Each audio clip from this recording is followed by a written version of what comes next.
এই যে শুনছো? তোমাকেই বলছি, আমাদের চ্যানেলটি সাবস্ক্রাইব করে দাও না প্লিজ।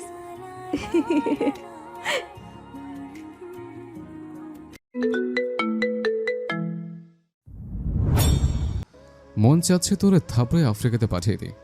যদি আর কখনো এমন চিন্তাভাবনা ভুলেও মনে এনেছিস, তাহলে তোকে সেদিন কী যে করবো সেটা আমি নিজেও জানি না। তুই শুধু যদি আমার বান্ধবী হইতিস, তোর এতক্ষণে তোর ব্যান্ড বাজিয়ে ফেলতাম। বড় ভাইয়ের বউ হয়ে বেঁচে যাস বারবার। ফোন এখান থেকে। আমার ভাইয়ের শুক্রিয়া আদায় কর, তুই আমার ভাবি হয়ে বেঁচে গেলি বলে। মাহাদের এমন কথা শুনে নিসা লাফ দিয়ে উঠে দাঁড়ালো। তারপর ছলো ছলো চোখে অভিযোগের স্বরে বলে উঠল, তুই আমাকে এত এত বড় কথা বলতে পারলি মাহাত? তোর মুখে একবারও কথাটি আটকালো না? কেন আটকাবে? তুই কোথাকার রানী এলিজাবেথ, হ্যাঁ, যার জন্য তোকে এসব কথা বলা যাবে না? এটা বলার জন্য আমাকে জরিমানা গুনতে হবে নাকি? তার জন্য হুঙ্কার ছেড়ে কথা বলছিস? শোন, ভালো করে বলছে, নিজেকে শোধরা। কথার পাল্লা তোর বড্ড ভারী হয়েছে। শেষে এমন গর্তে পড়বি, সেখান থেকে উঠতে পারবি না কখনো। আমার ভাইয়া যদি ভুলে কখনো বলে তোকে আর তার ভালো লাগছে না, তাহলে আমি নিজে তাকে অন্য জায়গায় আবার নতুন করে বিয়ে দেব। আমাকে বিয়ে দেওয়ার স্বপ্ন তো জন্মের মতো খোঁচাবে, বুঝলি? কথাটা মাথায় রেখে দে। নিসা এবার কেঁদেই ফেলল মাহাদের সামনে। কিন্তু কিছু না বলে রুম থেকে যেতেই মাহাত বলল, এই এই কই যাস? আমার কথা কোনো শেষ হয়নি, সব কথাকে শোন। নিসা মাহাদের কথার জবাব না দিয়ে দরজার কাছে যেতে মাহাদ পাপ্পু বলে সামান্য চিৎকার দিয়ে উঠল। কিন্তু ততক্ষণে নিসা দরজা দিয়ে বের হয়ে গেছে। কিন্তু মাহাদ এখনো অপেক্ষা করে আছে নিসার জন্য। অপেক্ষা বেশিক্ষণ করতে হলো না। নিসা দ্রুত বেগে মাহাদের রুমে আবার ঢুকে পড়ল। রুমে এসে মাহাদকে এলো পাথারি গালি দিতে লাগলো। ওই তুই কি পাইছিস? এত কথা বলে আমাকে অপমান করবি আর আমি তোকে ছেড়ে দেবো? ছেড়ে দিতে কে বলেছে? ধরে রাখ না। আমি কি সেটা নিষেধ করেছি? বরং নিষেধ করেছি এবং আবারও করছে, আমার বউয়ের পেছনে লাগা বাদ দে। আমি যেন তোকে ওর আশেপাশে না দেখি। যে ওর পিছনে লেগেছে তাকে যন্ত্রণাময় শাস্তি দিয়েছে। তুই বান্ধবী প্লাস ভাবি বলে কিছু বলি না, তবে পরিমাণটা বেশি হয়ে গেলে কিন্তু ভাবি বলে আর রেহাই দিব না। বরং নিধি আর ফিহাকে যাতে দিদির উপর মানুষ করার দায়িত্ব পড়ে সেটার ব্যবস্থা করব। একদম পাল্টাপাল্টি চাল যাকে বলে। তোর প্ল্যানে তোকেই কুপকাত করবো, বুঝলি? এবার জানিস তো আমি কি চিনিস, পারিনি এমন কোনো কাজ নেই। আর যদি না ছাড়ি তোর বউয়ের পিছু, তাহলে? নিসার কথা শুনে মাহাদ সোজা হয়ে বসতেই গোলাপ আবার ওর বুকের ভেতর জায়গা করে নিল। তারপর হাত দুটো টান টান করে বড় একটা হাই তুলে মাহাদ বলল, কি আর হবে, তোর যে পাপ্পু নামের একটা বয়ফ্রেন্ড ছিল সেটা ভাইকে বলে দিবে। কি গভীর প্রেম! আমি নিজে তো সাক্ষী। প্রেমে ছ্যাঁকা খেয়ে বাঁকা হইয়া আমার ভাইয়ের পিছিয়ে ধরেছিলি। আমি এক বোকা, তোর সহজ সরল ভেবে আমার ভাইয়ের গলায় ঝুলিয়ে দিয়ে এখন পস্তাচ্ছে। আগে যদি জানতাম তাহলে রিয়া আপুকে ভাবি বানাতাম। নিসা চোখ মুখ কঠিন করে বলল, আমাকে ভয় দেখাচ্ছিস? ধুর, ভয় দেখানোর মানুষ আমি না, সেটা তুই ভালো করেই জানিস। ভয় না, থ্রেড দিচ্ছে, থ্রেড। লাস্টবার ওয়ার্নিং দিলাম, আমার সংসার থেকে 500 হাত দূরে থাকবে। ভেবে দেখ, ভাইয়া যদি জানে কখনো তোর সাথে কারো রিলেশন ছিল আর তার জন্যই তোর হাতে কাটা দাগ রয়েছে, তাহলে ভেবে দেখ সে তোর কি হাল করবে। লাথি মেরে খাট থেকে একদম মাটিতে ফেলে দিবে। বড়টা পড়তে ভালোই পোদ্দারি করিস, তুই সব অপরাধ সে মাফ করে দেয়।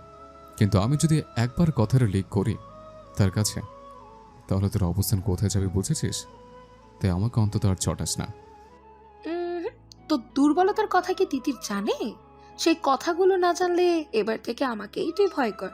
কথাগুলো ওর কাছে লিক করতে আমি নিশা 2 সেকেন্ডও ভাববো না, বুঝলি? ট্রাই করে দেখিস, দেখ কিছু করতে পারিস কিনা। তানিসা, ভাইকে নিশ্চয়ই বলেছিস হাতের এই কাটা দাগ শুধু তার জন্যই কেটেছিলে, আর ভাই সেটা কানা বাবার মতো বিশেষ করে তোকেও আবার ভালোবাসে, তাই না? পারিস বটে তুই, কামড়ও লেগে যায় না তোর। পাইছিস আমার ভাইয়ের মতো একটা স্বামী। গুড জব, চালিয়ে যা। সময়টা তো শুধু তোরই, কিন্তু স্মরণে রাখিস সময়টা আমার থেকে ঘোরাতে এক দণ্ড সময় নেব না আমি। নিসা আর কোনো কথা না বলে হনহন করে রুম থেকে বের হয়ে গেল। লাইন কেটে দিয়ে মাহাদ গোলাপকে নিয়ে মজে গেল। এখানে ও ছাড়া আর কেউ নেই, তাই গোলাপকে আগের মতো সময় দিতে পারছে না। বাবা, তোকে আমি কত ভালোবাসি তুই কি জানিস? বলে মাহাদ গোলাপকে আদর করতে লাগলো। এমন সময় রুমে একটা মহিলা ডক্টর আসলো। Hello mister Mahato, how are you? বাংলায় ইংলিশ কথা বলছেন, তা আবার অন্য বাংলার সাথে? বাংলাতে বলুন, আপাতত ইংলিশে কথা বলার মোড আমার নেই।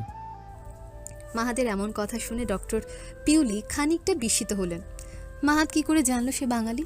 চেহারা দেখেও বোঝার উপায় নেই, বা অন্য কিছুতেও না।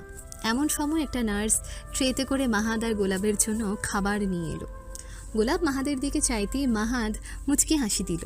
সাথে সাথে গোলাপ লাফ দিয়ে বেড থেকে নেমে খাবারে মুখ ডুবালো। নার্স মাহাদকে খাবার দিতে ডক্টর পিউলি দিতে নিষেধ করে তাকে বাইরে যেতে বলল। নার্স চলে যেতে পিউলি একটা চেয়ারে বসে বলল, মিস্টার মাহাদ, কুকুরটি বুঝি আপনার খুব প্রিয়? মাহাদ মুচকি হেসে বলল, শুধু প্রিয় না, এর উপর যদি কিছু থাকে সেটাকে সে ছেড়ে যাবে। সে আমার ছেলের মতো। How funny! শেষ পর্যন্ত ছেলে? মাহাদ কিছু না বলে চুপ হয়ে রইল। কিন্তু পিউলি যা বলল তাতে অন্য কেউ হলে পাগলের মতন ছটফট করতে লাগতো। কিন্তু মাহাদ শুনে আবারও মুচকি হাসি দিয়ে বোঝালো, এতে তার কিচ্ছু যায় আসে না। আপনার প্রিয় কুকুর মরতে বসেছে আর আপনি হাসছেন? কেমন ভালোবাসেন আপনার কুকুরটিকে! সে তো কিছুক্ষণ পরেই দুনিয়ার মায়া কেটে পরপারে বাড়ি জমাবে। তবুও ভয় হচ্ছে না আপনার? গোলাপকে আপনি বাঁচাতে পারেন কোন এক শর্তে? তাই আপনাদের দেওয়া খাবারে গোলাপ ছটফট করছে, তার কিছুক্ষণের মধ্যে সে মারাও যেতে পারে। আপনি চাইলে সে বেঁচে যাবে। তাই এর জন্য আমার কি অফার রয়েছে মিসেস পিউলি? পিউলি খানিকটা অবাক হয়ে গেল মাহাদের এমন প্রশ্ন শুনে। সাংঘাতিক মানুষ একজন মিস্টার মাহাদ। গলা ছেড়ে পিউলি বলে উঠল, ঠিকই ধরে নিয়েছেন। অবশ্যই আপনার জন্য অফার রয়েছে। সেটা হলো, গোলাপের জীবন মূলত আপনার সিদ্ধান্তের উপর নির্ভর করবে। আমার ভাই আকন্ত মির্জাকে আপনার ভাই ধরেছে, দেন আপনার ওপর হামলার জন্য তার বড় ধরনের সাজা হবে। এখন আমার কথা হলো, আপনাকে কেসটা তুলে নিতে হবে যাতে তারা আমার ভাইকে ছেড়ে দেয়। এখন বলেন, গোলাপ বাঁচবে না মরবে? ও, সে কোলাঙ্গাটা তাহলে আপনার মতো নাম করা ডাক্তারের ভাই? রক্ত কখনো রক্তের সাথে বেমানি করে না, সেটা আপনাকে দেখে আবার প্রমাণিত হইল। ভাইয়েরও যা স্বভাব, বোনেরও তেমন। এই একদম বাজে কথা বলবেন না। কেস তুলে নেবেন কি নেবেন না সেটা বলেন। পিউলির কথা শুনে মাহাদ দাঁতে দাঁত চেপে বলল, চিন্তা করবেন না, দেশের মাটিতে পা দিয়ে আগে আপনার ভাইয়ের চামড়া খুলে লবণ লাগিয়ে দেব, এবং সেই চামড়া দিয়ে একজোড়া জুতা বানিয়ে আপনাকে উপহার হিসেবে এখানে পাঠিয়ে দেব। হ্যাঁ, তোমার কি একটুও ভয় নেই যে এর ফলাফল এই কুকুরটি মারা যাবে? ও বিষ খেয়েছে, আমি ছাড়া ও কিছুতেই বাঁচবে না। তাই বলে মাহাদ গোলাপকে ডাকতে গোলাপ লাফ দিয়ে মাহাদের কাছে আসলো। মাহাদ কেমন জানি করে ইশারা দিতে গোলাপ মুখের সমস্ত খাবার বের করে দিতে ডক্টর পিউলির মাথা ঘুরে এলো। এটা কি করে সম্ভব? সম্ভব, সবই সম্ভব। একটা প্রশিক্ষণপ্রাপ্ত কুকুরের জন্য এটা বাম হাতের খেলা ছিল। আমি দেশে ফিরে একবার, তারপর এমন খেলা আরও দেখবেন। বলে মাহাদ হাসতে লাগলো। ডক্টর পিউলির কাছে মনে হচ্ছে সে একটা অত্যন্ত ভয়ঙ্কর মানুষের সাথে বাজি ধরেছে। তাই সেখানে সে এক মুহূর্তের জন্য না দাঁড়িয়ে ঝড়ের বেগে রুম থেকে বের হয়ে গেল। উনি চলে যেতে মাহাদ মিল্টনকে ডেকে গোলাপকে নিয়ে যেতে বলল এবং ওকে একটা মেডিসিন দিতে বলল। মাহাদ গোলাপের গলায় হাত বুলিয়ে দিয়ে বলল, আঙ্কেল যা বলবে তাই শুনবে। যদি তোর বিরুদ্ধে রিপোর্ট আসে তাহলে তোকে এখানে রেখে যাব, বুঝছিস? গোলাপ আর কথা না বাড়িয়ে মিল্টনের পিছে চলে যেতে লাগলো। নিসা রুমের ভেতর কেঁদে চলেছে। লাবিবা বেগম এত করে বলছে কি হয়েছে, কিন্তু কোনো কথার জবাব না দিয়ে নিসা শুধু কেঁদেই যাচ্ছে। শেষে লাবিবা বেগম নিসার হাত ধরে টেনে নিচে নিয়ে এলো। তিতির আর সাবিনা রাতের খাবার ডাইনিং টেবিলে সাজাচ্ছিল। ভাবি আপনার কিটা হয়েছে? বলে সাবিনা চিক্কুর দিল। বাতাসি বিবি ড্যাপ ড্যাপ চোখে নিসার দিকে চেয়ে বলল, সার্কাস নি সার্কাস দেখাবে আর আইসে লে সাবিনা বিছন পাটি লইয়া বইয়া পড়, কি কি রঙ্গ দেখাইব হেই ভালো জানে। আম্মা, এই মহিলার সাথে একই বাসায় আমার থাকা দেয়। সে আমাকে সহ্যই করতে পারে না। আমি আর এই বাসায় থাকতে পারবো না। বলে নিসা কান্না বন্ধ করে দিয়ে চিৎকার দিয়ে কথাগুলো বলে উঠল। এমন সময় ফুয়াদ বাসায় এসে কেবল সদর দরজায় দাঁড়ালো। সে খানিকটা অবাক হয়ে গেল নিসা কেন কাঁদছে। লেটারা সামলান এখন। দাদি বনাম নিজা ভাবির রেসলিং শুরু হয়ে গেছে। হেদিগো খাইয়া দাইয়া কোনো কাজ কাম নাই। সময় অসময় বলে কিছু কান্ন জ্ঞান নাই। ও আবার একখানা সার্কাস দেখান লাগবো। সাবিনার এমন কথায় তিতির ওকে চোখে ইশারা করতেই সাবিনা মুখে কুডো পেটে চুপ করে তাদের সার্কাস দেখতে লাগলো। ফুয়াদকে দেখি বাতাসি ঘোর চোখে চেয়ে বলল, হারে ফুয়াদ, তোর বউ মহিলা মানুষের সঙ্গে থাকবো না তো পরপুরুষের লগে থাকবো? তুই তোর বউয়ের সাথে খাটে কম গোল্লা সুট খেলাস নাকি? না, একদমই খেলবার সময় পাস না, তার লইকে হেই অন্য পুরুষের লগে থাকতে চাই। তুই তো দেখছোস মান সম্মান কচু রাখবো না। বাতাসির এমন কথায় ফুয়াদ এত লজ্জা পেল যে মনে হচ্ছে এক্ষুনি যদি 350 হাত মাটির নিচে নিয়ে গিয়ে লুকাতে পারতো তাহলে এমন লজ্জাজনক পরিস্থিতি হতে সে অন্তত বেঁচে যেত। আম্মা, আজ আপনার এই বেয়াদ্দব শাশুড়িকে খুন করেই তবে দম নিব। বলে নিসার তেড়ে গেল বাতাসির দিকে। নিসার তেড়ে আসা দেখে বাতাসি কি আর সোফায় বসে থাকার পাত্রী নাকি? জীবনের মায়া দয়া বলেও তো কিছু আছে। তাই বাতাসি তার শাড়িখানা উঁচু করে তুলেই ফুয়াদের দিকে ভৌ দৌড় দিল। একদম ফুয়াদকে আড়াল করে বাতাসি দাঁড়িয়ে হাঁপাতে হাঁপাতে বলল, তোর বউ কি রে? হ্যাঁ, মানুষ না, কালা ডাকিনি।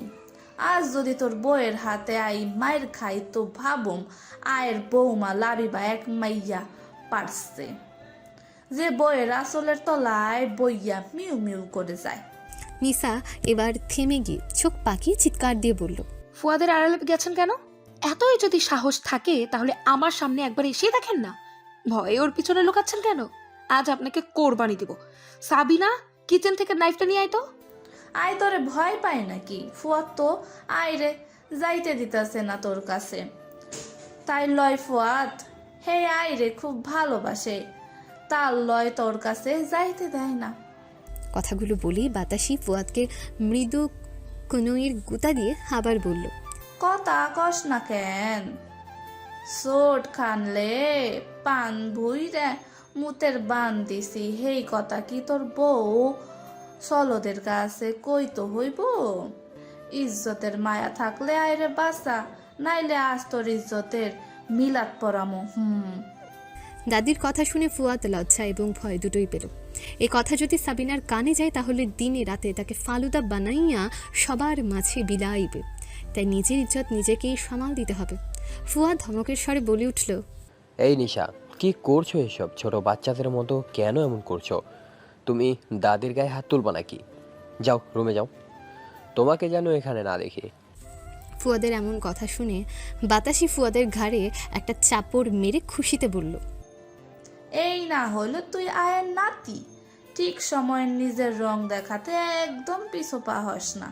দোয়া করি তোর এই খাটাস মার্কা বউকে দিনে রাতে বালিশ পিটার মতো শক্তি তোর গায়ে আল্লাহ দিক। বাতাসির এমন দোয়া শুনে ফুয়াদ আক্কেল গুরুম হয়ে গেল। না, দাদি যদি আজ না যেতে নিসার সাথে তাহলে মান সম্মানের যতটুকু অবশিষ্টাংশ ছিল সেটাও খোয়াতে হবে। তাই গলা ঝেড়ে দাদিকে বাঁচাতে ফুয়াদ নিসার বিরুদ্ধে মাঠে নামল।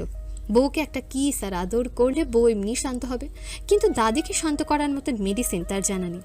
মাহাদ হলে হয়তো পারত, কিন্তু ফুয়াদ পারবে না। ফুয়াদ গলা ঝেড়ে নিসাকে আবার একটা ধমক দিয়ে বলল, নিশা, আমি যেন একটা কথাও না শুনি, মুরব্বীদের সম্মান দিতে শিখো। ফুয়াদের এমন শাসন দেখে নিসা তেলে বেগুনে জ্বলে উঠল। নিজের দাদি যে এমন কুখ্যাত কথা বলছে, কই তাকে তো থামতে বলছো না? তাকে না থামিয়ে উল্টো আমাকে ধমক দিচ্ছ। এদের এমন ঝগড়া দেখে সাবিনা কোথা হতে একটা মোবাইল এনে সোফায় বসে ভিডিও অন করে চিক্কুর দিয়ে বলল, দাদি জব্বর হইতাছে, আরো জোরে ভিডিও করতাছি।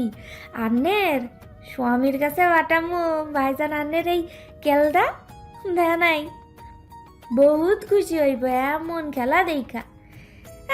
আন্নে পারেন বটে, আন্নে যদি চান তাহলে নেটেও সাইডা দিয়ে আন্নের ভাইরাল বানাবো।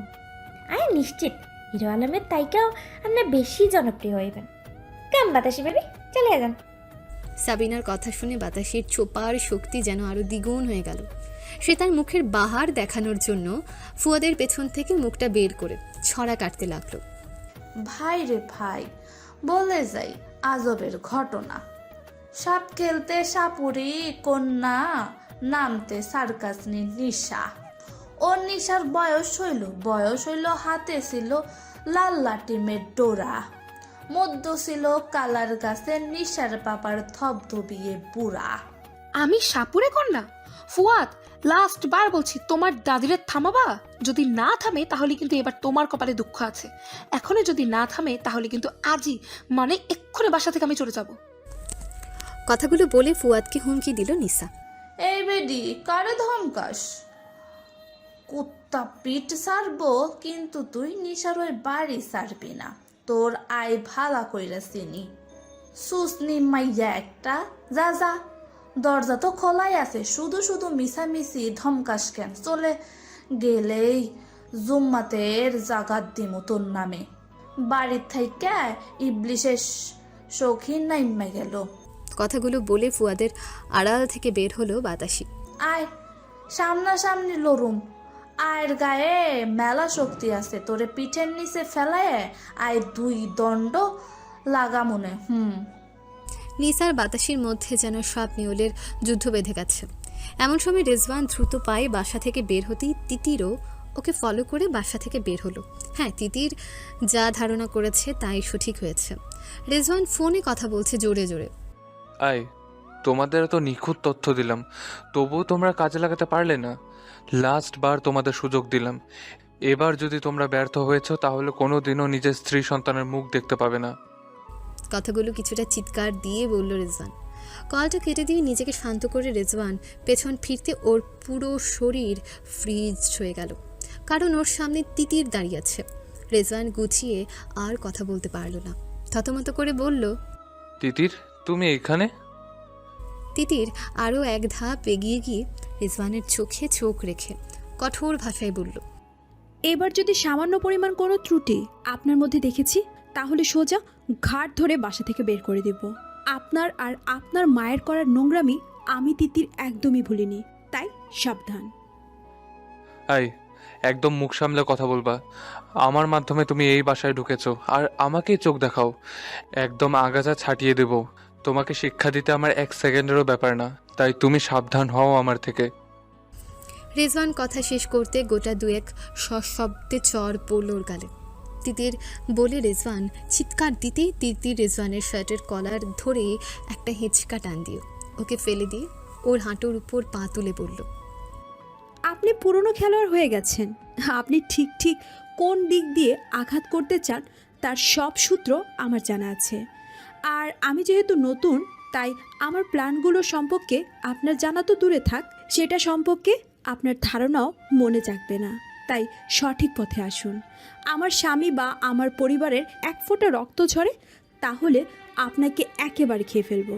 তিতিরের এমন রূপ দেখে রেজওয়ানের বিস্ময়ে যেন চোখ মুখ থেকে সরতেই চায় না। এটা কোন তিতির? স্বাভাবিক হতেই রেজওয়ানের কিছুটা সময় লাগে। তিতির ততক্ষণ একটু দূরে সরে এসেছে। রেজওয়ান নিমিষে উঠে দাঁড়িয়ে সশব্দে কয়েকটা জোরে জোরে তালি দিয়ে বলল, ও মাই গড, বিড়াল দেখছি বাঘ সাজতে এসেছে। তা মিনমিন করার বদলে হুঙ্কার দিতে কবে থেকে শিখলে তিতির? শোনো তিতির, বেড়াল কখনো বাঘ হতে পারে না। আমি মেয়ে মানুষের সাথে ঝামেলায় লাগি না, তাই আমার সামনে এরপরে প্রাণ হারাতে এসো না। তোমার এই থাপ্পড়ের জবাব দেওয়া আমার পক্ষে কোনো ব্যাপারই নয়। যাও, এইবারের মতন মাফ করে দিলাম, কিন্তু বারবার মাফ করে দিব না। তিতির এবার রেজওয়ানের চোখে চোখ রেখে মৃদু হেসে বলল, বাঘের বউ কখনো বেড়াল হয় না, বাঘের বউ বাঘিনী হয়ে থাকে। আপনি হয়তো জানেন না, আমি এই বাঘিনী আপনার মতো লেজ বাঁকা কুকুরকে 2 বার কেন 1 বারও ছাড়তে নারাজ। আপনার টার্গেট কি তা আমি জানতে চাই না, কিন্তু আমার টার্গেট কি জানেন? আপনার মেয়ে রাতিশা। আমি বলতেই যে পাগল, আমারও নোংরা চাল চালতে 2 বার ভাববো না, তাই সাবধান। কথাগুলো বলতে কামরান সাহেবের গাড়ি বাসায় এসে ঢুকলো। তিতির ওর মাথায় হাত দিয়ে ইশারা করে রেজওয়ানকে বলল, 2 বার ভাববো না রাতিশার কিছু করতে। কাটা দিয়ে কাটা তুলতে হয়, আপনি জানেন না? বিষে বিষক্ষয় হয়। তিতির রেজওয়ানের উত্তরের জন্য আর অপেক্ষা না করে কামরান সাহেবের গাড়ির দিকে চলে গেল। ড্রাইভারকে গাড়ি থেকে নামতে বলে নিজে গাড়িতে উঠে ড্রাইভ করতে লাগলো। কামরান সাহেব তো অবাক হয়ে গেল তিতিরের এমন কাণ্ড দেখে। তিতির তার শ্বশুরকে নিয়ে অজানা পথে রওনা দিল। কামরান সাহেব জানে না তার পুত্রবধূ তাকে ঠিক কোন জায়গায় নিয়ে যাচ্ছে। বসন্ত নয়, আমার দরজায় প্রথম কড়া নেড়েছিল অবহেলা। ভেবেছিলাম অনেকগুলো বর্ষা শেষে শরতের উষ্ণতা মিশিয়ে এলো বুঝি বসন্ত। দরজা খুলে দেখি আমাকে ভালোবেসে এসেছে অবহেলা। মধ্য দুপুরে তির্যক রোদের মতো, অনেকটা নির্লজ্জের মতো আমাকে আলিঙ্গন করে নিয়েছিল অনাকাঙ্ক্ষিত অবহেলা। আমি চারপাশে তাকিয়ে দেখেছিলাম আমার দিন দশায় কারো করুণা বা আট পেখম ছড়িয়ে আছে কিনা। ছিল না। বৃষ্টিহীন জনপথে খড়খড়ে রোদ যেমন দস্যুর মতো অদমনীয়, তেমনি অবহেলাও আমাকে আগলে রেখেছিল নির্মোহ নিঃসংকোচিত। প্রায় ঝরঝর করে দর্পণ কবিরের কবিতাটি পাঠ করে শ্বশুরের দিকে চাইল তিতির। চোখ জোড়া দিয়ে অঝরে জল পড়ছে তার। কামরান সাহেবও চুপ করে বসে আছে পুত্রবধূর পাশে। বাবা, আমি আমার সারা জীবনে শুধু মানুষের অবহেলা আর বঞ্চনার বোঝা টেনে এসেছি। আমার জীবনে মাহাত ছাড়া আর কেউই আমাকে নিঃস্বার্থভাবে ভালোবাসেনি। ভালোবাসা কী জিনিস বুঝতামই না। আমার মায়ের মৃত্যুর পর দুনিয়াটা আমার কাছে থমকে যায়। প্রতিটা সময় আল্লাহর কাছে চাইতাম তিনি যেন দ্রুত আমাকে আমার মায়ের কাছে নিয়ে যায়। কত কষ্ট, কত ত্যাগ স্বীকার করে এই জায়গায় এসেছি। আপনাদের মতো একটা পরিবার পেয়েছি। সব কিছুর ঊর্ধ্বে আলহামদুলিল্লাহ। তিতির কিছুক্ষণ থেমে আবার বলল, বাবা, আপনার এমন নীরবতা আমার জন্য অত্যন্ত কষ্টদায়ক। কিছু তো বলেন। খোলা প্রান্তর, চারদিকে আবছা কুয়াশা। শিশির ভেজা ঘাসের উপরেই আসন পেতে বসে আছেন কামরান সাহেব। ঘণ্টাখানেক আগেই তার ছোটবেলার বন্ধু নির্মলকে তার দুহাত দিয়ে কবরে রেখে এসেছেন। সেই শৈশব থেকে বৃদ্ধ বয়স অবধি একসাথে তারা কাটিয়েছে। হঠাৎই সে হার্টফেল করে মারা যায় আজ সকালে। বুকের ভেতর ছিনছিনে ব্যথাটা তীব্রভাবে বেড়ে চলেছে। এতক্ষণ কাঁদতে পারেনি সে, কিন্তু এমন ভয়ঙ্কর নিস্তব্ধতার মাঝে হঠাৎই হু হু করে কেঁদে উঠল কামরান সাহেব। চোখের পানির বাঁধ যেন তার মানছে না। ছেলের বউ সামনে আছে, সেই দিকে তার হুঁশি নেই। মাহাত বলেছিল আজ বাবা যখন বাসায় আসবে তাকে নিয়ে যেন বাহিরে আসা হয়। তিতির জিজ্ঞেস করেছিল হঠাৎ এমন অদ্ভুত বায়না কেন মাহাদের। মাহাত শুধু বলেছিল সেখানে গেলে সব প্রশ্নের জবাব পাবে। হ্যাঁ, এবার বুঝতে পেরেছে তিতির। তাই বাবা বলে ডাকতে কামরান সাহেব বিড়বিড় করে বলে উঠলেন, জানো মা, নির্মল হঠাৎ করে আমাকে এভাবে ছেড়ে চলে যাবে বুঝতেই পারিনি। আমাদের পৃথিবীতে আসার হয়তো সিরিয়াল থাকে, কিন্তু যাওয়ার কোনো সিরিয়াল নেই। ওর থেকে 2 বছরের বড় আমি, তবুও দেখো সে আমাকে ছেড়েই চলে গেল। মৃত্যু তো অবধারিত। মৃত্যুর স্বাদ প্রতিটা প্রাণীকে গ্রহণ করতেই হবে। মনে করেন আমার সময় ফুরিয়ে গেছে, তখন কি আমি আর এক মুহূর্ত এই মায়ের দুনিয়াতে থাকতে পারবো? আমার রুহুকে শরীর ছেড়ে তো যেতেই হবে। তাই উত্তম কর্মধারা আমাদের রুহুকে সুন্দর করে সাজাতে হবে। মন যে মানে না মা। বলে কামরান সাহেব ফিকরে উঠল। তিতির আর কিছু না বলে এদিক ওদিক তাকাতে লাগলো। কিছু একটা দেখে সেদিকে দৌড়াতে লাগলো। তিতিরের এমন ব্যবহারে কামরান সাহেব হকচকিয়ে উঠলেন। দ্রুত বসা থেকে উঠে সশব্দে বলে উঠল, তিতির, কি হয়েছে মা? ওভাবে দৌড়চ্ছ কেন? তিতির কোনো কথা না বলে ওর লক্ষ্যের দিকে দৌড়াতে লাগলো। তারপর একটা খেজুরের গাছের নিচে গিয়ে দাঁড়ালো। কামরান সাহেব এমন দৌড় জীবনেও দেয়নি। ছেলের বউ রীতিমতো তাকে অনেক দৌড় করালো। তিতির পেছনে ফিরে মুচকে হাসি দিয়ে বলল, বাবা, কতদিন ধরে খেজুরের রস খাননি? কামরান সাহেব তিতিরের কাছে এসে দাঁড়িয়ে জোরে জোরে শ্বাস নিয়ে হাঁপাতে লাগলো। ওই অবস্থায় বলে উঠল, প্রায় 30 বছরের অধিক সময় ধরে রস খাওয়া হয় না মা। মা বলে যখন ডাকেন, তাহলে তো ছেলের এই আশাটা আমাকে পূরণ করতেই হবে দেখছি। বলেই তরতর করে খেজুর গাছ বেয়ে উপর উঠতে লাগলো। তিতিরের এমন কাণ্ড দেখে চোখ ছানা বড়া হয়ে গেল কামরান সাহেবের। এই, তুমি কি করছো? পড়ে যাবে তো। তোমার কিছু হলে আমার ছেলে আমাকে জ্যান্ত মাটিতে পুঁতে ফেলবে। নামো নামো। বলে চেঁচিয়ে উঠল কামরান সাহেব। তিতির কোনো কথা না শুনে উপরে উঠে গিয়ে রসের হাঁড়িটা সাবধানে নেমে নিয়ে এলো। তারপর মুচকি হেসে বলল, অনেক রস, এখন খাওয়া নিরাপদ নয়, ফুটিয়ে খেতে হবে। তাছাড়া নিপা ভাইরাস হতে পারে। তুমি গাছে উঠতে পারো? ঢের পারি। চিন্তা করেছি এবার দাদিকে নিয়ে রাত বিরাতে বাসা থেকে বের হব। দাদিকে নাকি আমার ফুপু চাচারা খুব অত্যাচার করত, তাই রাত বিরাতে তাদের বাসায় হামলা করব। এভাবেই দাদির অপমানের শোধ নিব। প্ল্যানটা কেমন হলো বাবা? হুম। বলে ভ্রুজোড়া নাচালো তিতির। তিতিরের কথা শুনে টাসকিকে গেল কামরান সাহেব। তার পুত্রবধূর যে এত গুণ সেটা কামরান সাহেবের জানা ছিল না। ব্যাপারটা বেশ লেগেছে তার। তিনি এবার সুযোগটা নিলেন। একবার প্রতিবেশী এক চাচার গাছের বড়ই চুরি করার কারণে গলনধোলাই খেয়েছিলেন। তার শোধ তোলার দিন এসেছে।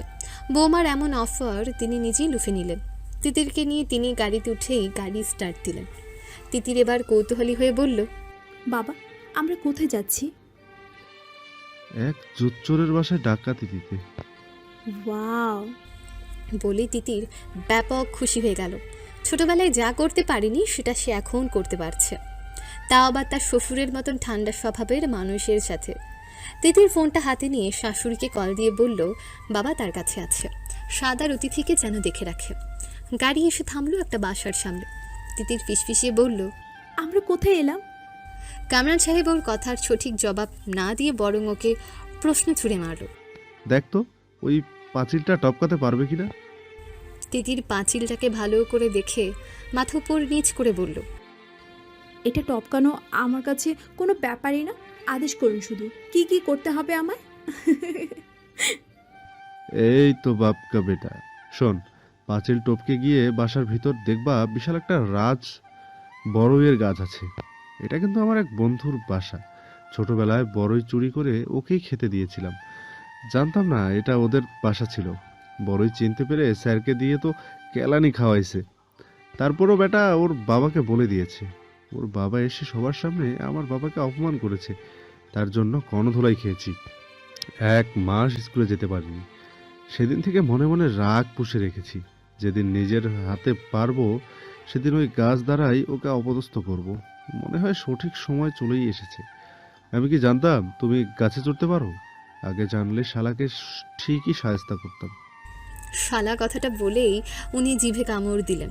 তারপর মিনমিন করে বলতে লাগলো, না মানে তোমার অফার পেয়ে হঠাৎ পুরনো কথা মনে পড়লো। তুমি পারবা তো কাজটা করতে? 55 বছর পর প্রতিশোধ নেওয়ার সুযোগ পেলাম। কি কি করতে হবে সেটা কি তোমায় বলতে হবে? না, আর বলতে হয়। এবার দেখেন আমি কি কি করি। বলেই তিতির গাড়ি থেকে নামলো। সাথে কামরান সাহেবও নামলো গাড়ি থেকে। তিতির দ্রুত পাঁচিলের উপর উঠে দেখলো সত্যিই বিশাল বড় গাছটা। পাঁচিল থেকে গাছের ডালে উঠে পড়লো। তারপর যতগুলো পারলো বড়ই শ্বশুরের দিকে ছুঁড়ে মেরে ইশারা করে বলল ওগুলো কুড়াতে। কিন্তু এত বড়ই যে এই গাছ দিয়ে তাকে অন্তত শিক্ষা দেওয়া যাবে না। তাই বাসার ভেতর ভালো করে দেখতে লাগলো। হ্যাঁ, সে পেয়েছে। পাঁচিল থেকে লাফ দিয়ে নিচে নেমে কমলার গাছের দিকে এগিয়ে গেল তিতির। খুব বড় কমলা গাছ নয়, মনে হচ্ছে উন্নত জাতের কমলা। বাসার লাইটের আলোয় কমলা গুনতে লাগলো। মোট 12টা কমলা। কোনো কথা চিন্তা না করে সব কমলা ছিঁড়ে গাছের তলায় রেখে দিয়ে কেবল পাঁচিলে উঠতে যাবে, এমন সময় দরজা খোলার শব্দ পেয়ে তিতির থমকে দাঁড়ালো। এই রে, সেরেছে। বলেই খাপটি মেরে এক করে দাঁড়িয়ে রইল। মোতাহের মাস্টার রুম থেকে বের হয়েছে। গাছ ভর্তি বড়ই, তাই রাতে কয়েকবার বের হয়ে দেখতে হয়। এলাকার প্রায় ছেলেদের দলগুলো এসে বড়ই পেরে নিয়েছে। একটু আগে কিছু একটা শব্দে তার ঘুম ভেঙেছে। টর্চ লাইট নিয়ে বের হতে তিতির আর কিছু না ভেবে দ্রুত পাঁচিলে উঠে লাফ মারল। ওই কে রে, কে এখানে? বলে লুঙ্গির গোছা ধরে মোতাহের মাস্টার লাইট নিয়ে দ্রুত ছুটে এলো। এসে মেইন গেট খুলেই দেখতে পেল কারা যেন ছুটে যাচ্ছে। একটা মেয়ে আর পুরুষ। পুরুষটা দৌড়াতে গিয়ে ধপাস করে পড়ে যেতে তার গোছা থেকে কি যেন পড়ে গেল। লোকটা আবছা আলোতে হাতড়ে হাতড়ে সেগুলো খুঁজতে লাগলো এবং গোছাতে ভরতে লাগলো। মেয়েটা হাত ধরে তাকে টেনে তুলে আবার দৌড় দিল। আরও একটা কাণ্ড দেখে মোতাহের মাস্টারের চোখ চড়ক গাছে উঠল। তাদের সাথে ভিআইপি গাড়িও আছে। গাড়িতে উঠে গাড়ি স্টার্ট দিল তারা। ওই চুরের দল খাড়া বলে মোতাহের মাস্টার ভৌ দৌড় দিল। কিন্তু তার আগে বিরোধী দল পগার পার। আল্লাহ, এটা কেমন চোর যে গাড়ি করে চুরি করতে নামে? বলে চাচাতে লাগলো। কি দিনকাল পড়লো আল্লাহ, গাড়ি নিয়ে বড়ি চুরি করতে নামে। এই জীবনে আর কত কি দেখবো আল্লাহ। মাস্টার মশাইয়ের চিৎকারে তার বাসার সকলে উঠে বের হয়ে এলো। মোতাহের সাহেব রাগে গজরাতে গজরাতে এসে বাসায় ঢুকে লক্ষ্য করলো তার শখের কমলা গাছে একটা কমলাও নেই। হন তান করে দৌড় এসে দেখে সব কমলা গাছের তলায় শোভা পাচ্ছে।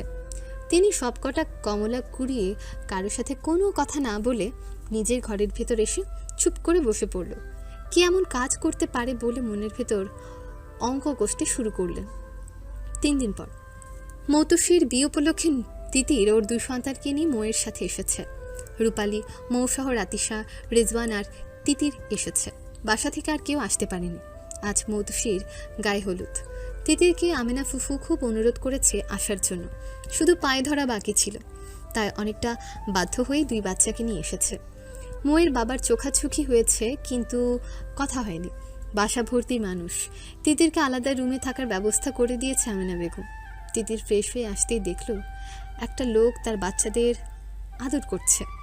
পেছন থেকে বুঝতে না পেরে দ্রুতই স্বাদের কাছে আসতেই থমকে দাঁড়ালো, মুখ দিয়ে বেরই হয়ে গেল। বাবা!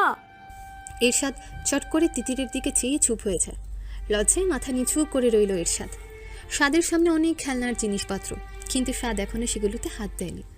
মায়ের অনুভূতি ছাড়া ও কখনো সেগুলোতে হাত দেবে না। তিতিরই নীরবতা ভেঙে সালাম দিয়ে বলল, কেমন আছো বাবা? এরশাদ চুপ করে রইল। তিতির স্বাদকে ডেকে বলল, তিনি আমার বাবা। নানা ভাই, বলে খুশিতে এরশাদকে আবার সালাম দিয়ে বলল। আপনি কেমন আছেন নানা ভাই? এরশাদ আর থেমে থাকতে পারল না। স্বাদকে বুকে নিয়ে চোখের পানি ফেলতে লাগলো। তারপর খুব দ্রুত স্বাদের কপালে কয়েকটা চুমু খেয়ে বলল, আমার ভাই তো অনেক সুন্দর আর ভদ্র। এমন সময় রুমে ঢুকে একটা মেয়ে বলল, আপু, মৌতোষী আপু আপনাকে ডাকছে এক্ষুনি। আচ্ছা। বলে আর কথা বলার সুযোগ না পেয়ে রুম থেকে বের হয়ে গেল তিতির। রাত 3টা বাজছে। তাহাজ্জুদের সালাত আদায় করে তিতির অপেক্ষা করছে মাহাদের কলের জন্য। অপেক্ষার প্রহর যেন শেষ হয় না। তিতির কোনো একটা বিষয়ে খুব চিন্তিত। সে এমন কিছু শোনাচ্ছে যার জন্য অস্থির হয়ে উঠেছে। মাহাদকে বিষয়টা কিভাবে জানাবে সেটা ভেবে ভেবে অস্থির হয়ে উঠেছে সে। আরও কিছুক্ষণ পর মাহাদ ভিডিও কল দিল। মাহাদই প্রথমে সালাম দিল। সালামের জবাব নিয়ে তিতির আগে ছেলে মেয়েকে দেখালো, তারপর নিজে ক্যামেরার সামনে এলো। তিতিরের শুকনো মুখ দেখে মাহাদ তিতিরের দিকে তীক্ষ্ণ চোখে চেয়ে বলল, ময়ের বাবা কি আবার তোমায় কিছু বলেছে? মাহাদের কথা শুনেই তিতির ফুপিয়ে কেঁদে উঠল। মাহাদ বারবার বলেছে কি হয়েছে তার কোনো জবাব দেয় না তিতির। মাহাদ এবার বিরক্ত হয়ে গেল তার উপর। তিতিরের এমন কাণ্ড দেখে মাহাদ ওকে জোরে একটা ধমক দিতে ও কেঁপে উঠল। এবার মাহাদ রেগে গিয়ে বলল, এই চুপ করবা? কখন থেকে বলছে কি হয়েছে কি হয়েছে, কোনো জবাব না দিয়ে শুধু কেঁদে চলেছ। এত যদি কাঁদের শখ জাগে তাহলে আমি লাইন কেটে দিচ্ছি, যত খুশি তত কাঁদো, তারপর আমাকে কল দাও। এবার তিতির চুপ হয়ে গেল। মাহাদ কখনো চায় না তিতির ওর বাবার সাথে সম্পর্ক রাখুক, এমনকি বাবা মারা গেলে তাকে কবর দিতেও যেতে দেবে না সেখানে। মাহাদ তিতিরের পুরো পরিবারকে ঘৃণা করে। কান্না করতে চায় না, তবু চোখ বেয়ে টপটপ করে পানি পড়তে লাগলো। আবার শুরু করছো? ওকে, প্রমিস করছি আপাতত আর বকা দিব না। আমার বউয়ের কি হয়েছে যার জন্য তার চোখ দুটোকে এত কষ্ট দিচ্ছে? তবু তিতিরের কোনো জবাব আসে না। মাহাদ এবার মুচকি হেসে সুরালো কণ্ঠে বলে উঠল, বাতাসে বহেছে প্রেম, নয়নে লাগলো নেশা, কারাজে ডাকিল পিছে, বসন্ত এসে গেছে। গানের মাঝে তিতির ওর জামাটা সম্পূর্ণ খুলে পাশ ফিরে মাহাদকে ওর পিঠটা দেখালো। মাহাদ এমন দৃশ্য দেখে সাথে সাথে ওর চোখ বন্ধ করে ফেলল। এই দৃশ্যটা মাহাদ একদমই সহ্য করতে পারে না। একটা কারণে মাহাদ ওর শ্বশুরকে ঘৃণার চোখে দেখে। মাহাদ কঠোর স্বরে বলে উঠল, তিতির। তিতির পাশ ফিরে আবার জামাটা পরে চোখ মুছে স্থির হয়ে মাহাদের সামনাসামনি বসে মাহাদের দিকে চাইল। তারপর মাথা নিচু করে বলল, আমি জামা পরেছি মাহাদ। এবার মাহাদ চোখ খুললো আর সাথে সাথে ওর চোখ দিয়ে টপটপ করে জল ঝরে পড়ল। এবার বেশ ঝাঁঝালো গলায় বলল, তোমার বাবা কি এখানে এসছেন? তিতির মাথা নেড়ে সম্মতি জানালো শুধু, কিন্তু কোনো কথা বলল না। মাহাদও আর এই সম্পর্কে কিচ্ছু না বলে কল কেটে দিল। মাহাদ কল কেটে দিতে তিতির ডুকরে কেঁদে উঠল। পুরো রাতটায় ওর নির্ঘুমে কাটল। এভাবে একদিন কাটল। মতফির বউ ভাতে যাওয়ার জন্য তিতির কেবল রেডি হচ্ছিল এমন সময় মাহাদের কল আসলো। তিতির রিসিভ করে সালাম দিতে মাহাদ চেতে উঠে বলল, আর কতদিন একা থাকতে হবে? বাসায় কি হচ্ছে তোমার সেটা খেয়াল আছে? এখনই বাসায় যাও। আমার মন বলছে সাবিনার কিছু একটা হয়েছে। ও কাঁদতে কাঁদতে কিছু একটা বলার চেষ্টা করছিল, কিন্তু তার আগে ওর কাছ থেকে কে যেন ফোন কেড়ে নিল। আমার মন বলছে সাবিনা ঠিক নেই। আমার কলও বাসার কেউ রিসিভ করছে না। সাবিনার এমন কথা শুনে তিতির আর এক মুহূর্তও দেরি না করে 2 সন্তানকে নিয়ে বাসার পথে রওনা দিল। সকাল থেকে প্রায় 5 বার সাবিনার গায়ে হাত তুলেছে নিসা। এবারও তার ব্যতিক্রম হলো না, বরং একটু বেশিই হলো। ওর চুলের মুঠি ধরে গালে একটা থাপ্পড় দিয়ে বলল, এই কার সাথে আমার নোংরামি করে পেট বাঁধাইছিস? এই বাসার মানুষ তোকে এত ভালোবাসে আর তাদের মান সম্মানের কথা একবারও ভাবলি না? তুই মানুষ নাকি? ভাবি আরে সাইডে দেন, আর খুব কষ্ট হইতেছে। বলে ডুকরে কেঁদে উঠল সাবিনা। ঘটনাটা টের পেয়েছে গতকাল সন্ধ্যার পর থেকে। হঠাৎ সাবিনা অসুস্থ হয়ে পড়ে এবং বমি করা সহ ওর মাথা ঘুরছিল। বাতাসি বিবি পুরনো আমলের মানুষ, সকল লক্ষণ দেখে ওর সন্দেহ হয়। তারপর কথাটা লাবিবাকে বলতে নিসা ঘটনাটা জানতে পেরে কোনো রিস্ক না নিয়েই আজই ওকে হসপিটালে নিয়েছে। সব পরীক্ষা করে নিশ্চিত হয় সাবিনা সত্যি প্রেগন্যান্ট। না, সাবিনা কোনো মুখ খোলে না। অমন চঞ্চল মেয়েটাও যেন আজ ভয়ে চুপসে গেছে। চোখ মুখ ভীষণ ফুলে উঠেছে। সকাল থেকে কম নির্যাতনের শিকার আর হয়নি সে। বাসায় কোনো ছেলে মানুষ ছিল না। ফুয়াদকে আসতে বলেছে। কিছুক্ষণ পর ফুয়াদও বাসায় আসলো। সেও অনেক চেষ্টা করলো, কিন্তু সাবিনার মুখ থেকে কিচ্ছু বের করতে পারল না। শেষে নিসা চিৎকার দিয়ে বলল, দাঁড়াও, ওরা এক্ষুনি বাসা থেকে বের করে দিব। এমন কথা শুনে সাবিনা আঁতকে উঠল। ফিকিরে উঠে বলল, আরে একবার শুধু মাহাত ভাইজানের সাথে কথা কইতে দেন, উনি যা কইব তাই ওই মেনে নিব। তার সাথে একবার কথা কইতে দেন ভাবি। আবার তোর ওই নোংরা মুখে মাহাদাতের নাম নিস। বলে লাবিবা বেগম চিৎকার দিল। কিন্তু সাবিনা এবার এমন কথা বলল যে সকলের গলা অবধি শুকিয়ে গেল। সাবিনা চিৎকার দিয়ে বলল, এই বাচ্চার বাবা একমাত্র মাহাত ভাইজান, আপনারা শুনবার পাইছেন? মাহাত ভাই পাইছেন এরে এই অবস্থা করছে। সাবিনা কথা বলা শেষ করে দরজার সামনে তিতিরকে দাঁড়িয়ে থাকতে দেখল। তিতির এমন কথা শুনে স্থির হয়ে গেছে। সাথে সাথে নিজেকে সামলিয়ে তিতির বলল, আই সাবিনা, তুমি কি সব বলছো? আই ঠিকই কইছে আপা, আনে যতটুকু হন আছে ততটুকু এরও এই বাড়িতে হক আছে। আই কইছিল তো মাহাত ভাইজানের সাথে একবার কথা কইতে দেন, তাকে জিজ্ঞাসা করে দেখেন এই বাচ্চা কার। সাবিনার এমন জোরালো কণ্ঠ শুনে তিতিরের বুক কেঁপে উঠল। শুধু তিতির না, বাসার সকলের কলিজায় টান পড়ল। তিতিরের ফোনে মাহাদ কল দিয়ে চলেছে, কিন্তু তিতির কল আর রিসিভ করছে না।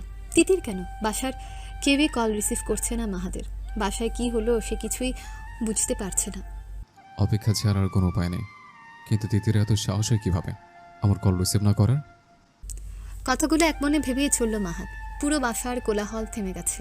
কেউ বিশ্বাস করলো না মাহাদ এত নিকৃষ্ট কাজ করতে পারে। তিতির ছলো ছলো চোখে সাবিনার দুটো হাত ধরে বলল, দেখো সাবিনা, আসমা আর তোমাকে কখনো আমি আলাদা চোখে দেখিনি। তোমাকে সর্বদা বোন বলেই ডাকি। তুমি কেন মিথ্যে কথা বলছো? কেন তুমি আমার স্বামীকে সবার সামনে নিকৃষ্ট বানাচ্ছ? তোমায় সে কত স্নেহ করে, আর তার প্রতিদান তুমি এভাবে দিচ্ছ? তিতিরের কথা শুনে সাবিনা তিতিরের পায়ে পড়ে কাঁদতে কাঁদতে বলল, আপা আই সত্যি কথা কইতেছি, মাহাত ভাইজানই এর সাথে ছিল। হয় আরে হের লগে কথা কইতে দেন, না হয় তারা জিজ্ঞেস করে দেখেন না। চুপ! বলে নিসা তেরে এলো সাবিনার দিকে। বেয়াদ্দ, যার খাবি তারই ক্ষতি করার চেষ্টা করছিস। এক্ষুনি বাসা থেকে বের হ, এক্ষুনি বাসা থেকে বের হ বলছি। বলেই সাবিনার হাত ধরে টেনে বের করে নিয়ে যাওয়ার চেষ্টা করতে সাবিনা ওখানে বসে পড়ল। না আই কোথাও যাব না, আগে মাহাত ভাইজানের সাথে কথা বলেন, এর পরে এরা যা করবেন তাই করব। বাতাসি বিবি রেগে গিয়ে বলল, এই সেরি, তোর থোপলা ভাঙুম লাগবো? তোর সাহস হয় কি করে আয় স্বামীর নামে বদনাম করণের? এই দিন দেখার জন্য আয় স্বামী তোরে আদর কইরা যত্ন করতো। দাদি ভাইজানের সাথে একবার কথা কইতে দেন, একবার। এই নিশা, তোরে এখানে শিখানো লাগবো তোর কি করতে হইব। বাতাসির কথা শুনে নিসা ওকে টেনে নিয়ে বাহিরে চলে গেল। তিতির দ্রুত রুমে আসলো। মাহাদ বারবার কল দিচ্ছে, তাই ওকে রুমে আসতে হলো। তিতির কল রিসিভ করতে মাহাদ অস্থির গলায় বলে উঠল, তিতির, সাবিনা ঠিক আছে? তিতির কি বলবে কিছুই বুঝতে পারছে না। মাহাদের কথা আর কোনো জবাবই দিতে পারল না তিতির। তিতিরের চুপ থাকা দেখে মাহাদ প্রচণ্ড রেগে গিয়ে বলল, এই তোমার সমস্যা কি? তুমি কথা বলছো না কেন? আমি কি বলছি তোমার কানে যাচ্ছে না? মাহাদের ধমক খেয়ে তিতির কেঁপে উঠল। কাপা কণ্ঠে বলে উঠল, সাবিনা চরম বেয়াদবি করেছে, তাই ওকে হয়তো এতক্ষণে বাসা থেকে বের করে দিয়েছে। ও যা করেছে তা কখনো ক্ষমার যোগ্য নয়। হোয়াট? পাগল হয়ে গেছে তুমি? এক্ষুনি ওকে গিয়ে থামাও। এক্ষুনি মানে এক্ষুনি। আমি পারবো না। বলে তিতির ওর চোয়াল শক্ত করে মাহাদের কথার জবাব দিল, আপনি জানেন ও প্রেগনেন্ট?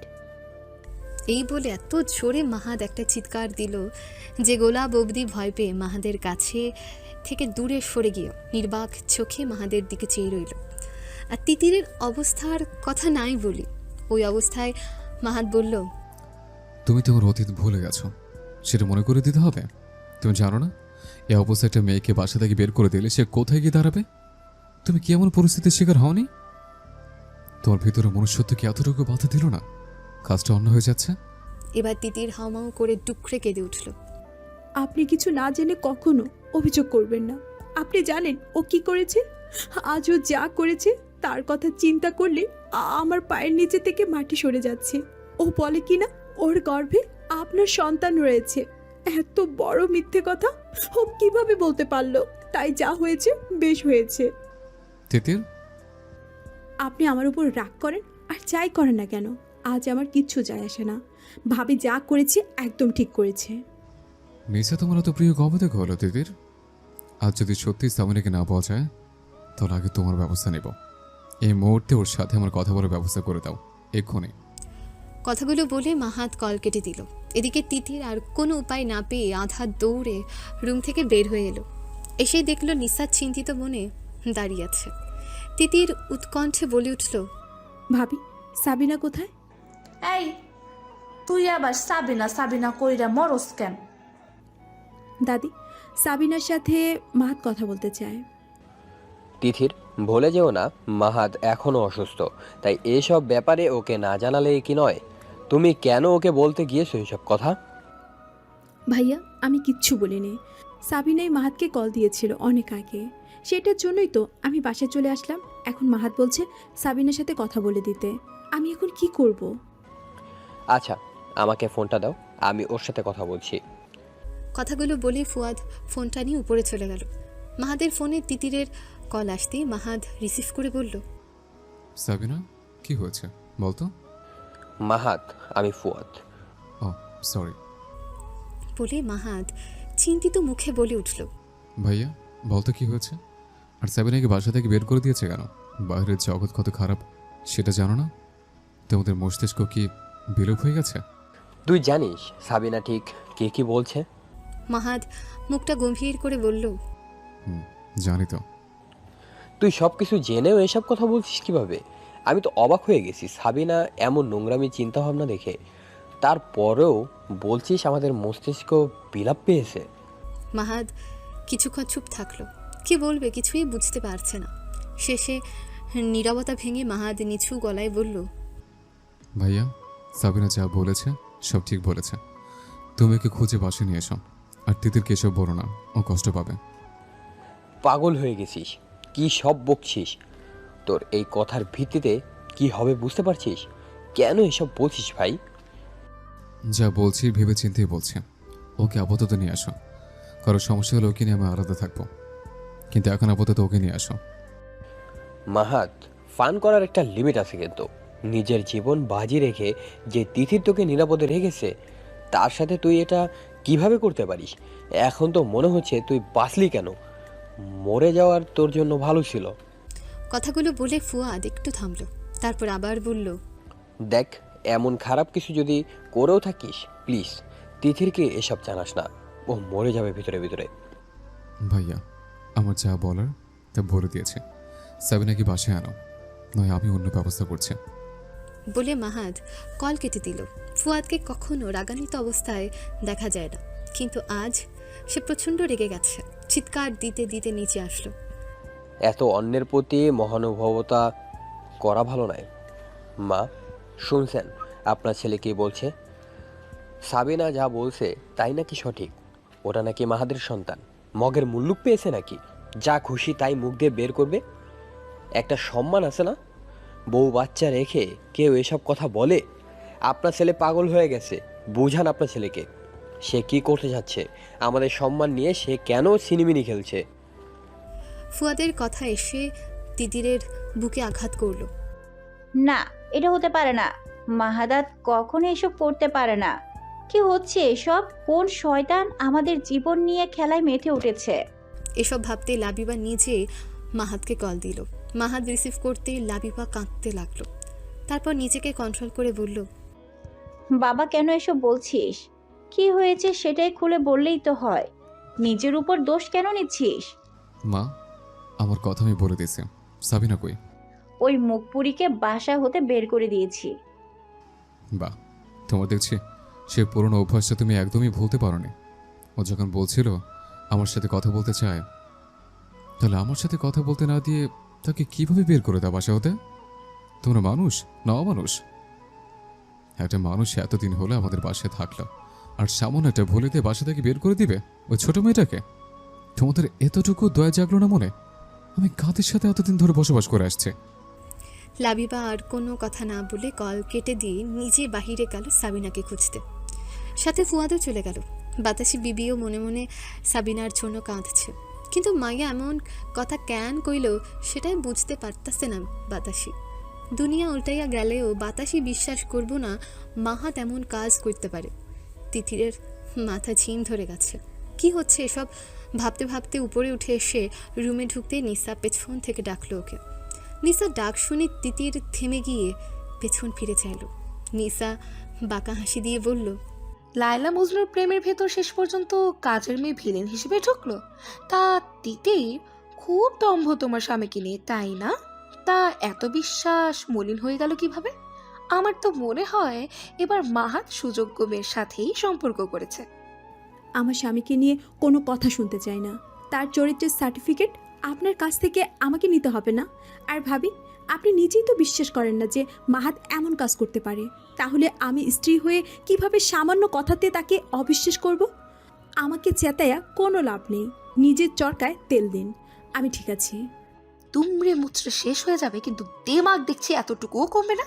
মাহাত যেখানে নিজের দায় স্বীকার করেছে সেখানে তোমার কথা হতে এত বড় বড় কথা আসে? আপনি তো নিজেও বিশ্বাস করেন না। বিশ্বাস যদি করতেন তাহলে এমন করে সাবিনাকে গলা ধাক্কা দিয়ে বের করে দিতেন না। এত কিছুর পরও আমাকে বিশ্বাস করতে আসছেন? বাসার মান সম্মানের কথা ভেবে এমন কাজ করছি, বুঝেছো? ভাবি, আপনার সাথে ঝগড়া করতে আমি মোটেও চাই না। আর আপনার এসব ফালতু কথা শোনার মতো আমার টাইমও নেই। কথাগুলো বলেই তিতির ও রুমের ভেতর চলে গেল। এসে দেখলো স্বাদ ওর বাবার সাথে কথা বলছে ভিডিও কলে। স্বাদের কোলে অতিথি রয়েছে। দুই ছেলে মেয়েকে দেখে মাহাদ শান্তির নিঃশ্বাস ফেলল। যার ঘরে এমন দুই রত্ন থাকে তার ঘরে শান্তির অভাব থাকে না। তিতির দূর থেকে দেখছে এদের। মাহাদ হেসে হেসে ছেলের সাথে কথা বলছে। কে বলবে একটু আগে যার একটা ধমকে তিতির সহ গোলাপ ভয় পেয়ে গিয়েছিল, তাদের সাথে কথা বলে মাহাদ বলল, মা, বাবা আপনাকে ডাকছেন। তিতির কাছে এসে ফোনটা নিয়ে হ্যালো বলতে মাহাদ চোখ গরম করে বলল, তোমার বাবার সাহস কি করে হয় আমার সন্তানদের গায়ে হাত দেওয়ার? আর ওসব জিনিস কেন নিয়েছ? যে বাবার কারণে তোমার পিঠে এতগুলো দাগ, সেই বাবাকে আমি মাহাত এতটা অপছন্দ করি, সেটা তুমি জানো না? ভুল হয়ে গেছে। আমি ইচ্ছে করে তার সাথে দেখা করি নাই। সাবিনা কি পেয়েছ? না, সে কোথায় যেন চলে গেছে। তিতির, তোমাকে বিয়ের বাসা থেকে নিয়ে আসলাম শুধুমাত্র সাবিনার জন্য। আর তুমি কি করেছ? মা যেদিন তোমায় বের করে দিয়েছিল সে সময় তোমার অবস্থা কি হয়েছিল সব কথা ভুলে গেছ? অকৃতজ্ঞ মেয়ে কোথাকার। আরে সে কথা মনে পড়লে তো তুমি তাকে থামাতে। তুমি জানো না তার কেউ নেই আমাকে ছাড়া? তোমার তো তাও বাবা আছে, কিন্তু ওর তো সেটাও নেই। ও কোথায় যাবে? ওর যদি কিছু হয় তাহলে তোমাকে যে আমি কি করব সেটা বুঝতে পারছি না। তোমার প্রতি সময় আমি হারাম করে তুলব। সে যা করেছে তা কি ঠিক মাহাত? হ্যাঁ। বলে মাহাদ কল কেটে দিল। তারপর সাথে সাথে মেসেজ আসলো, আমি 6 দিন পর দেশে ফিরছি। তিতির আর কিছু না বলে ওয়াশরুমে গিয়ে পানির কল ছেড়ে দিয়ে ডুকরে কেঁদে উঠল।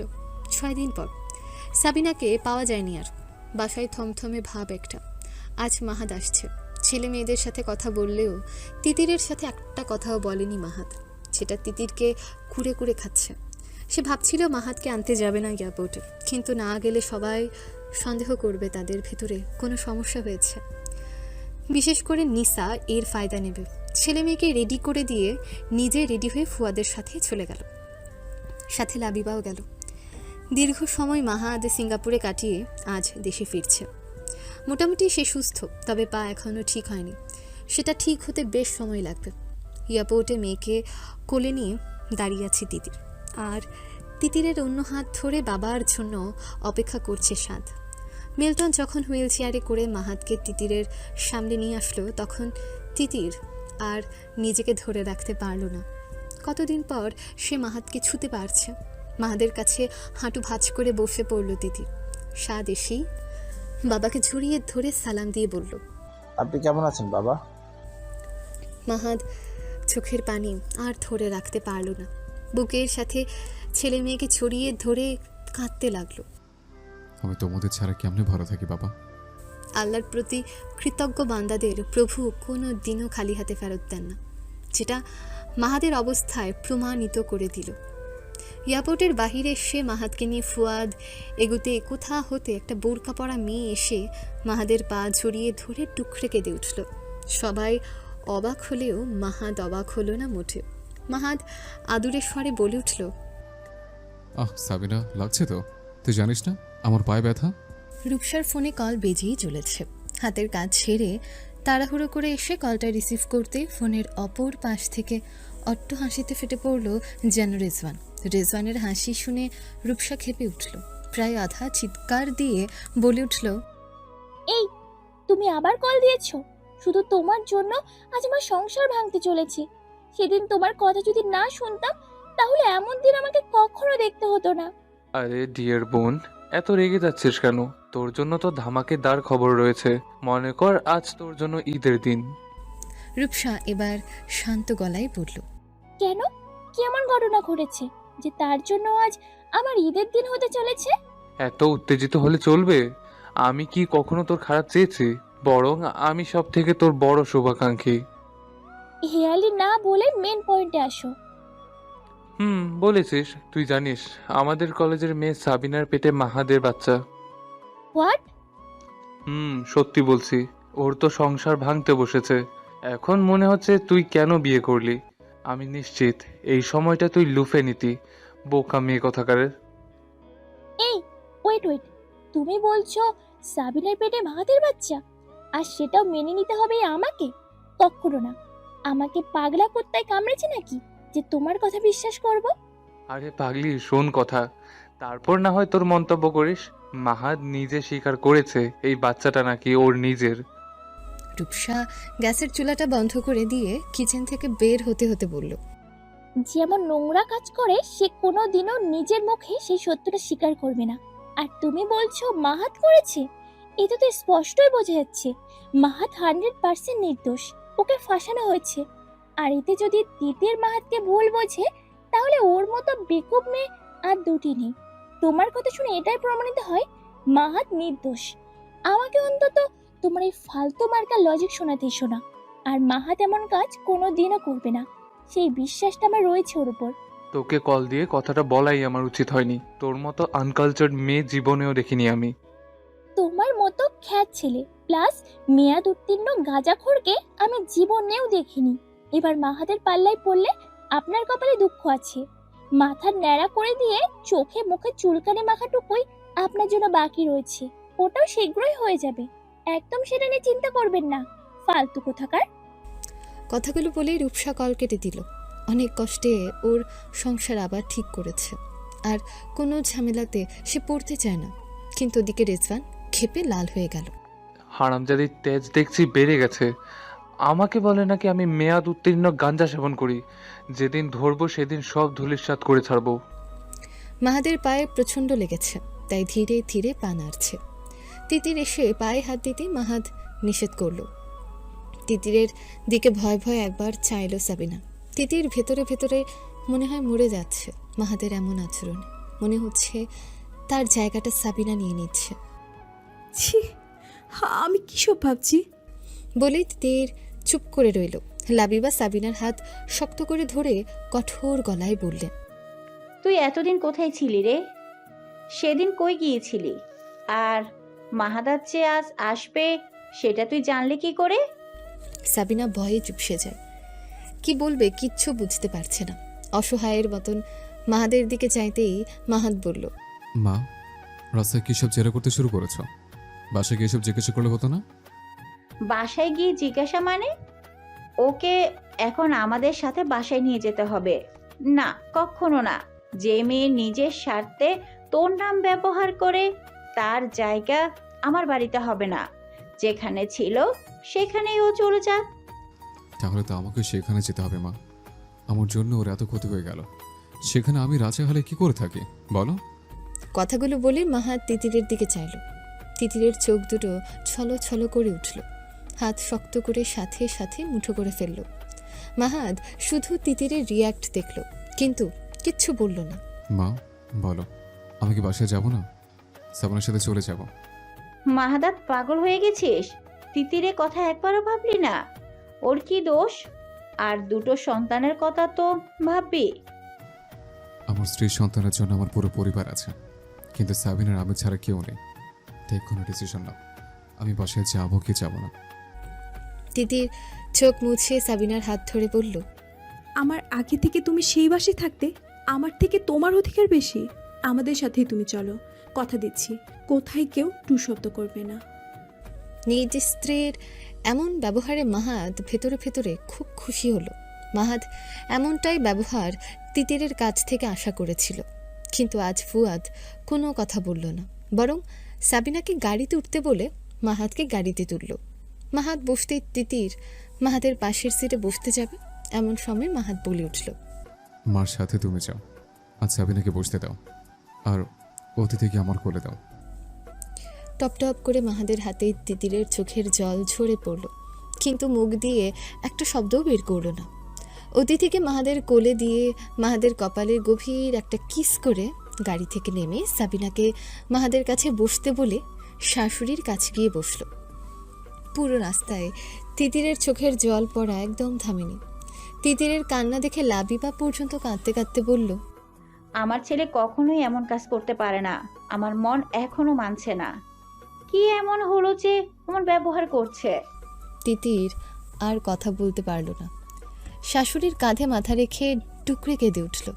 মাহাদের প্রতিটা আচরণ ওর বুকে এসে ছুরি বসিয়ে দিচ্ছে। বাসায় এসে যখন মাহাদকে নামানো হলো, তখন সাবিনা ওকে ধরতে যেতে তিতির দ্রুত এসে সাবিনাকে সরিয়ে দিয়ে বলল, আমার জিনিস আমাকে সামলাতে দাও, তুমি নিজের খেয়াল রেখো। তিতির মাহাদকে ধরে নিচে নামাতে সাহায্য করলো। এই সময় মাহাদ এমন একটা কথা বলল যেটা তিতিরের ধৈর্যের বাঁধ সম্পূর্ণভাবে ভেঙে গেল। মাহাদ মুখে হাসি ফুটিয়ে বলল, তিতির, তুমি কি জানো সাবিনা তোমার থেকে আমাকে বেশি ভালোবাসে? মাহাদের এই একটা কথায় যথেষ্ট ছিল তিতিরকে পুরোপুরি ভেঙে তছনছ করে দেওয়াতে। সজীব আর মিল্টন যখন মাহাদকে এসে ধরল, তখন তিতির মাহাদকে ছেড়ে দিয়ে সোজা রুমে চলে গেল। মাহাদ সেদিকে খেয়াল না দিয়ে সাবিনাকে বলল, এই, তুমি সবসময় কাছে থাকবে, কোথাও যেন তোকে না যেতে দেখে। ওরা যখন মাহাদকে ডাইনিং রুমে আনলো, তখন মাহাদ বাতাসিকে দেখে সালাম দিয়ে বলল, কেমন আছো গিন্নি? তোরে সারাই ভালা থাকি কি করে? মাহাদ দীর্ঘশ্বাস ফেলে বলল, দাদি, সাবিনার একটু খেয়াল রেখো। আমি কারো উপর ভরসা করি না ওর ব্যাপারে। এতদিনও তোমাকে দেখে এসেছে, এবার তোমার পালা। কিছুটা ঋণ শোধ করো দাদি। আজ থেকে ওর সাথে ঘুমায়ও। কাল থেকে ওর দেখাশোনার জন্য একটা মেয়ে আসবে, আজ শুধু দেখে নিও। বাতাসি কথার কোনো জবাব না দিয়ে সাবিনাকে দেখতে লাগলো। মেয়েটার চোখের নিচে কালি জমে গেছে। কি ছিল আর কি চেহারা হয়ে গেছে। বাতাসি কেমন জানি খুব খুশি হলো এমন দায়িত্ব পেয়ে। সে নিজের সাথে সাবিনাকে নিয়ে গেল তার রুমে। তিতির লাগেজ গুছিয়ে নিচ্ছে, বারবার চোখের জল মুছেই চলেছে। সব কিছু গোছাতেই মাহাতকে রুমে দিয়ে গেল ওরা। মাহাত তিতিরের লাগেজ গোছানো দেখে ভ্রু কুচকে বলল, তিতির, তুমি কি কোথাও যাচ্ছ? এবার তিতির রেগে গিয়ে চিৎকার দিয়ে বলে উঠল, আপনার আর সাবিনার জন্য রুম রেডি করতে হবে না। আমি তো এখানে আর থাকতে পারবো না, তাই চলে যাচ্ছি। তিতির লাগেজ নিয়ে দরজার কাছে যেতেই মাহাত শান্ত গলায় বলল, খোদার কসম করে বলছে, আজ যদি তুমি দরজার চৌকাট পেরিয়েছ, তো সারা জীবনের জন্য আমাকে হারাবে। আমি তোমাকে দ্বিতীয়বার কখনোই সুযোগ দিব না আমার জীবনে আসার। এখন ডিসিশন নাও। মাহাদের কথা শুনে তিতির ওখানে স্থির হয়ে দাঁড়িয়ে রইল। ওখানে বসে ঝুপঝুপ করে চোখের পানি ফেলতে লাগলো। আপনি কেন আমাকে কষ্ট দিচ্ছেন? আমার অপরাধ কি? আমি তোমাকে ভালো করে বলছি সাবিনার খেয়াল রাখতে। আর তুমি কি করেছ? ওইটুকু ছোট মেয়েকে বাসা থেকে বের করে দিলে, তাতে তোমার আফসোসটুকু ছিল না? এটা তো কেবল শুরু, বলিনি? আমি দেশের মাটিতে পা দিলে তোমার প্রতিটা সময় হারাম করে দেব? এখন আমাকে সহ্য করলে করো, না করলে সামনে দরজা খোলা আছে, যা ইচ্ছে তাই করো, আই ডোন্ট কেয়ার। কথাগুলো বলে মাহাদ ওর মাকে কল দিয়ে রুমে আসতে বলল। লাবিবা রুমে আসতে মাহাদ বলল, মাহাদের এমন কথায় তিতির এত অপমানিত হলো যে বলার বাহিরে। সোজা শাশুড়ির কাছে গিয়ে বলল, মা, আমি করে দিচ্ছি। তিথি, কিছু মনে করো না বাবা। গাড়িতে তোমার যা আক্রোশ দেখেছি, তাতে তোমার হাতে আমার অসুস্থ ছেলেকে দিতে আমি পারছি না।